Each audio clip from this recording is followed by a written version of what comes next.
Let's do crypto now, and what we see. Shall we see the market and see?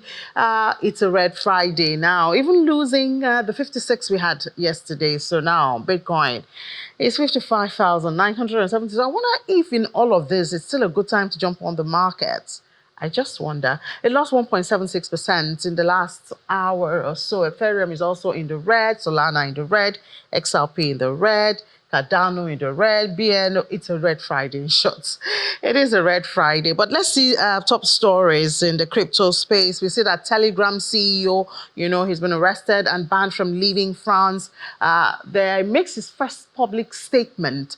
I wonder how market is reacting to this. Pavel Durov, the co-founder of Telegram, has defended his company's practices and expressed surprise at the French authorities' actions. I think this happened since last week. This is the first time we're getting a statement from him following his arrest in France. Durov was detained at Paris airport August 25, facing charges related to alleged use of Telegram for illegal activities including drug trafficking, organized fraud, and distribution of child pornography. And then the other one is in the UK. The FCA has rejected nearly 90% of crypto firm applications. That's in the United Kingdom. The Financial Conduct Authority revealed that almost 90% of cryptocurrency firms applying for registration in the past year failed to meet the necessary standard. Talk about regulation there. According to their annual reports, the majority of these applications were rejected or withdrawn due to inadequate fraud protection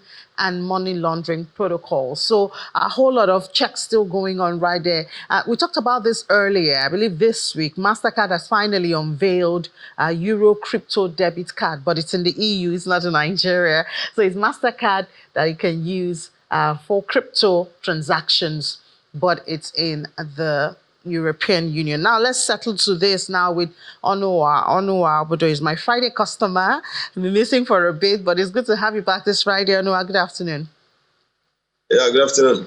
Thank you for having me. Yeah. So we see, obviously it's still a new market, talking about the crypto space generally, and now you have the Telegram and all of that, a lot of suspicions from government authorities. Look at the UK now. They've rejected about 90% of applications. And we know here in Nigeria, I think we're just beginning to embrace, when we see the digital asset license. I wonder what lessons you think we can learn from, these countries that have gone ahead of us. In the EU, for instance, now Mastercard has a debit card. What lessons can we learn so we don't have to go through every step that they have gone through? We can actually accelerate our movement in Nigeria. Yeah, it's a good news on that. Pavel Durov actually has been released, the owner and founder of Telegram. But this actually has made the market to have a little of self-pressure all this while he was in detention within the French authorities. He was actually surprised about his arrest because there were so many official ways to have actually contacted him if there was any concern concerning the Telegram. But plus or minus, is currently out right now, and he termed his arrest as a misguided thing.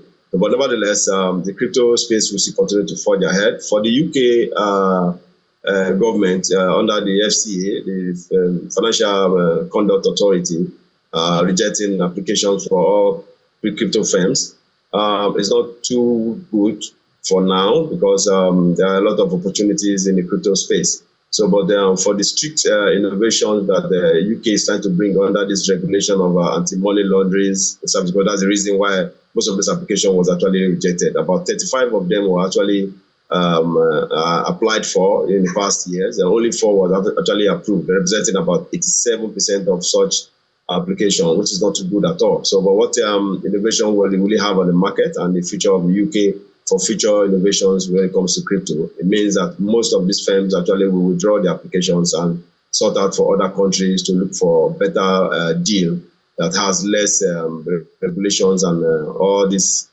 indices we are getting from the UK market. Yeah, but that would also mean who's going to be protecting the customers, the consumers? Because I believe the UK is doing this to protect investors' funds.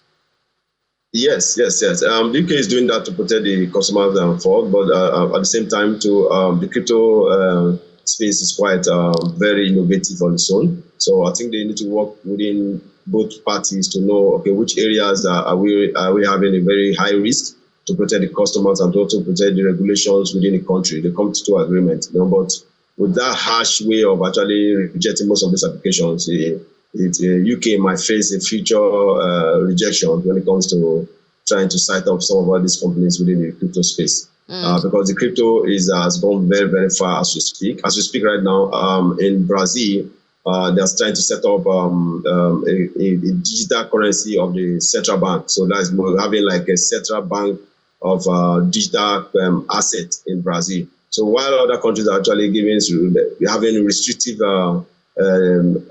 backgrounds, trying to make sure companies don't come on board, other countries are opening the doors for all these things.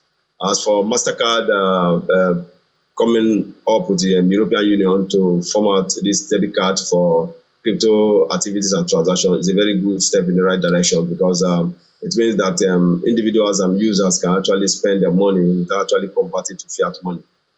Yeah, thank you so much, Onua. I wonder, in just a word or two, do you see the market continuing in this red trend this weekend? Do you see a recovery? Yeah, yes, it will recover. But for now, as we enter the new month right now, from the upper hand of the time frame in the market trend, we're going to see a lot of sell pressure. These are because of all these innovations within the US index market, the S&P 500, and the non-farm payroll of the market job data in the US, and some other activities related to the market will actually bring the pressure downwards in the movement. But in the coming week, when the market is fully organized and centralized, we'll see a buy pressure coming up into the crypto space. All right, so Onua Bodo, thank you so much. Chief Executive Officer of Phoenix Online System. Have a great weekend. Thank you. Have a nice day. Have a nice weekend.